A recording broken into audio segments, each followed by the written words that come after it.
জনতার দরবার, জনতা আছেন আমার সঙ্গে। আর জনতার দরবারে আজকে আমার সঙ্গে আছেন সাদ্দাম হোসেন, যিনি সিঙ্গল বেঞ্চের রায়ে গত বছরই চাকরি পেয়েছিলেন। আমার সঙ্গে আছেন অনামিকা রায়, গত বছরই সিঙ্গল বেঞ্চের রায়ে চাকরি পেয়েছিলেন, চাকরি হারা হয়ে গেলেন এক মুহূর্তে।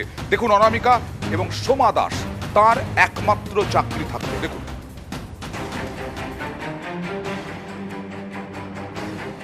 হাইকোর্টের রায়ে চাকরি পেয়েছিলেন, হাইকোর্টের রায় চাকরি গেল শিলিগুড়ির অনামিকা রায়ের। এসএসসি নিয়োগ মামলায় হাইকোর্টের নির্দেশে চাকরি যায় রাজ্যের প্রাক্তন শিক্ষা প্রতিমন্ত্রী পরেশ চন্দ্র অধিকারীর মেয়ে অঙ্কিতা অধিকারীর। সেই চাকরি পান ববিতা সরকার, কিন্তু তার চাকরিও স্থায়ী হয়নি। আদালতের নির্দেশেই ববিতার চাকরি যায়। সিঙ্গল বেঞ্চের নির্দেশে ববিতার জায়গায় চাকরি পান অনামিকা রায়। এবার ডিভিশন বেঞ্চের নির্দেশে সেই অনামিকারও চাকরি গেল।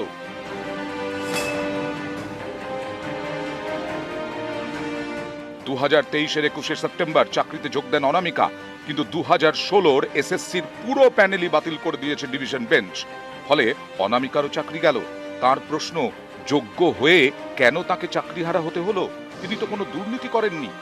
তাহলে এতদিন ধরে যে তদন্ত হলো বা এতদিন ধরে যে এত রকম কিছু হলো, জমা পড়লো আদালতে, তাহলে তো সেগুলোর কোনো রকম, তাহলে তো প্রথমেই প্যানেল ক্যান্সেল করে দিতে পারতো। এটা কোনো নিরপেক্ষ বিচার হলো না, কারণ এখানে কিন্তু যোগ্য অযোগ্য কিন্তু আলাদা করতে পারলো না। সবাইকে কিন্তু ওই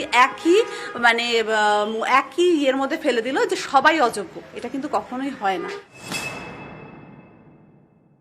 উনি যেটা বললো যে 15 ডেজের মধ্যে নাকি রিপ্যানেল হবে, তো সেখানে যাদের কোনো সমস্যা নেই তাদের কোনো চিন্তিত হওয়ার ব্যাপার নেই, তারা আবার পুনরায় চাকরিটা পেয়ে যাবে। আমি আশাবাদী এই কারণে, কারণ আমার তো কোনো সমস্যা নেই। আরো আইনি লড়াই লড়তে আমি অবশ্যই লড়বো। আমি নিজের যোগ্যতায় চাকরিটা পেয়েছি, এখানে আমি হার মেনে যাবো না। আমাকে যতদূর যেতে হয় আমি যাবো।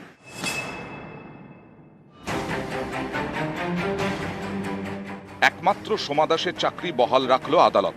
সোমা ক্যান্সারে আক্রান্ত, তাই মানবিকতার কারণে সোমা দাসের চাকরি বহাল। সোমা দাসের চাকরি জজ সাহেব টাচ করলেন না, কারণ হচ্ছে সোমা দাসকে এক্সট্রা অর্ডিনারি হিসাবে তাকে চাকরি দেওয়া হয়েছিল তার কন্ডিশনটাকে মাথায় রেখে। তাই জন্য সে এই প্যানেলের আওতাভুক্ত নয় বলে তার চাকরিটি বহাল থাকবে। দুর্নীতি করে পাওয়া চাকরিগুলো বাতিল হয়েছে, সেটা অন্তত খুশি হয়েছি, কিন্তু তার সঙ্গে ওই এখনো দুর্নীতির করে আরেকটা পার্ট বাকি আছে, সেটা যোগ্যদের চাকরি, সেটা অবশ্যই হয়, সেটাই আশা করি। নিউজ 18 বাংলা। চাকরি গেল অনামিকারও। সেই অনামিকা রায় আমার সঙ্গে আছেন। অনামিকা, যে বিচার ব্যবস্থা আপনাদেরকে জাগিয়েছিল, সেই বিচার ব্যবস্থাই আপনাকে এত বড় ধাক্কা দিল, কি বলবেন?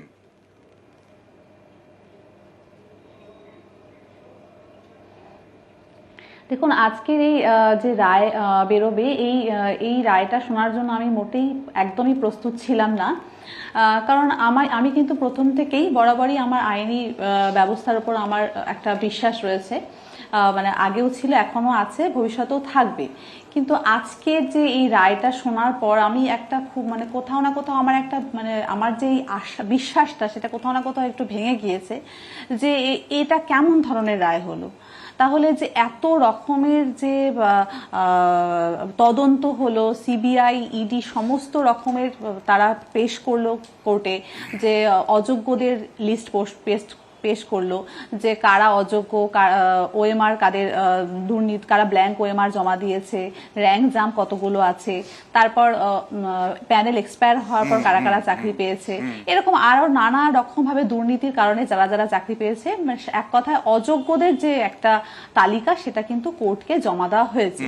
তা সত্ত্বেও আজকে দেখা গেল, আজকের এই রায়, আমি কিন্তু আজকে সকালে রায়টা বেরোনোর কথা 10:30টার সময়, সকাল পর্যন্ত কিন্তু আমি এটাই আমি ভেবে ভাবছিলাম যে হয়তো এরকমই হবে, যে যারা অযোগ্য তাদেরকে প্যানেল থেকে বের করে দেবে এবং তার জায়গায় কিছু যোগ্য চাকরি প্রার্থী যারা নাকি এখনো বঞ্চিত আছে, তারা হয়তো সেই জায়গায় চাকরি পাবে। কিন্তু দেখা যায় যখন রায়টা বেরোয়, আমি সম্পূর্ণভাবে হতাশ হয়ে পড়ি এই রায় দেখে, যে এটা কি করে সম্ভব হলো যে যোগ্যদের এই অযোগ্যদের জন্য, কিছু অযোগ্য চাকরি প্রার্থীদের জন্য যোগ্য চাকরি প্রার্থীদের যে এত বড় একটা সমস্যার মধ্যে পড়তে হবে, এটা কিন্তু আমি স্বপ্নেও ভাবতে পারিনি। আপনি কি আবার আইনজীবীদের পরামর্শ নিয়ে আদালতে যাবেন বা উচ্চ আদালতে যাবেন?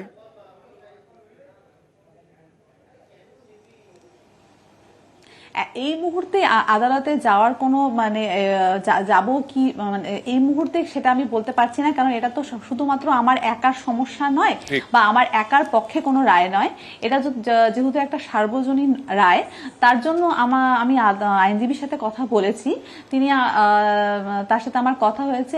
এই মুহূর্তেই আমি কিছু করব কিনা সেটা আমি এখনো ভাবিনি, এখন দেখা যাক কি হয়, সরকারের তরফ থেকে কোনো কিছু উদ্যোগ নেওয়া হয় নাকি আমাদেরকে ইন্ডিভিজুয়ালি আমাদেরকে আবার সেই কোর্টের দ্বারস্থ হতে হবে। সিঙ্গেল বেঞ্চের রায়ে তো আপনি চাকরি পেয়েছিলেন, কোন স্কুলে যেতেন, কতদিন ধরে এই চাকরিটা করে আসছেন, মানে একটা স্বপ্ন গড়েছিলেন আপনি।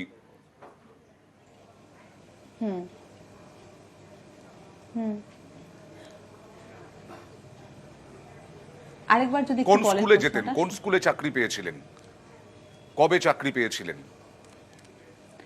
আমি আমবাড়ি হরিহর হাই স্কুল, আমি চাকরি পেয়েছি 2023 সালের 21শে সেপ্টেম্বর। আমি হরিহর হাই স্কুলে শিক্ষিকা হিসেবে জয়েন করি, তারপর থেকে এই দীর্ঘ 8 মাস আমি সেখানে চাকরি। আপনি প্রাথমিক শিক্ষক, আপনি মাফ করবেন, আপনি শিক্ষক, সেই শিক্ষকতা করবেন এরকম তো স্বপ্ন ছিলই, ছোটবেলা থেকে হয়তো ছিল। এই শিক্ষকতা করতে গিয়ে এইরকম মুখে পড়তে হবে, এরকম বিপদের মুখে পড়তে হবে ভেবেছেন? এটা আমার স্বপ্ন। হ্যাঁ,